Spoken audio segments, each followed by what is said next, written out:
गुजरात के बड़ौदा शहर में मांजलपुर विस्तार में स्पोर्ट्स कॉम्प्लेक्स पर बीबीएन न्यूज़ की ओर से मांजलपुर रन 2024 का आयोजन किया गया था, जिसमें 4 साल से लेकर 70 साल तक के सिटीजन जो थे उन्होंने इसमें हिस्सा लिया था। इसमें करीबन 100 मीटर से लेकर 1500 मीटर रन का आयोजन किया गया था, जिसमें 1500 से अधिक स्पर्धकों ने हिस्सा लिया था। इस रन की शुरुआत दिव्यांग बच्चों की ओर से करवाई गई थी। दिव्यांग बच्चों ने यहां पर हरी झंडी दिखाकर इस रन को शुरू किया था। आपको बता दें कि मांजलपुर में जो ये मांजलपुर रन फॉर मांजलपुर आयोजित किया गया था, जिसमें भारतीय जनता पार्टी के बड़ौदा शहर के प्रमुख विजय शाह, स्वामीनारायण संप्रदाय के महंतों के समेत कई महानुभावों की उपस्थिति वहां पर देखी गई थी। साथ ही में बीबीएन न्यूज़ के सदस्यों की भी उपस्थिति वहां पर दर्ज की गई।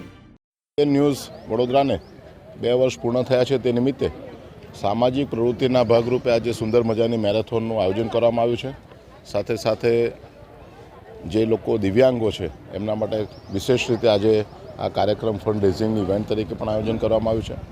માંજલપુર સ્પોર્ટ્સ કોમ્પ્લેક્સ ખાતેથી મોટી સંખ્યામાં દિવ્યાંગો છે તે આજે આ રેલીમાં પાર્ટિસિપેટ કરી રહ્યા છે, ત્યારે ભાવિશાબેન પરમાર અને એમની સમગ્ર ટીમ એમને વડોદરા મહાનગર ભારતીય જનતા પાર્ટી તરફથી ખૂબ ખૂબ અભિનંદન આપું છું। આજે આપણે બીબીએન ન્યૂઝ દીપતાર ફાઉન્ડેશન દ્વારા આજે એક રન ફોર માજલપુરનું આયોજન કરવામાં આવ્યું હતું, જેમાં આપણને 1500થી વધારેનું રજિસ્ટ્રેશન છે અને છોકરાઓને આ ઇવેન્ટનો મોટો એક જ છે કે ફેમિલી સાથે હેલ્થને મોટિવેટ કરવા માટેનો છે।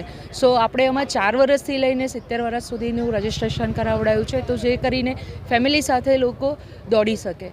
એની સાથે આ ઇવેન્ટ રન ફોર માજલપુરમાં જેટલા એનજીઓસ છે, જેટલા એનજીઓસને સપોર્ટ કરવા માટે ફંડ રાઇઝ કરવાનું કામ ચાલી રહ્યું છે અને એ જ હેતુથી આપણે નામ આપ્યું છે run for Majalpur.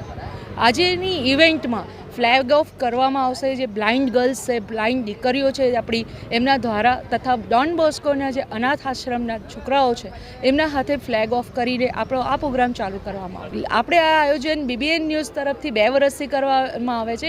Last year આપણે એપીએસ સ્કૂલ સાથે ટાઈપ કરીને નિઝામપુરા કરેલું, આ વર્ષે આપણે માજલપુરમાં કર્યું છે। अब खबरों से लगातार अपडेट रहना हुआ आसान। बीआरजी न्यूज आपके मोबाइल स्क्रीन पर आज ही बीआरजी न्यूज की mobile app Google play store और ऐप स्टोर से डाउनलोड करें और खबरों से लगातार जुड़े रहें।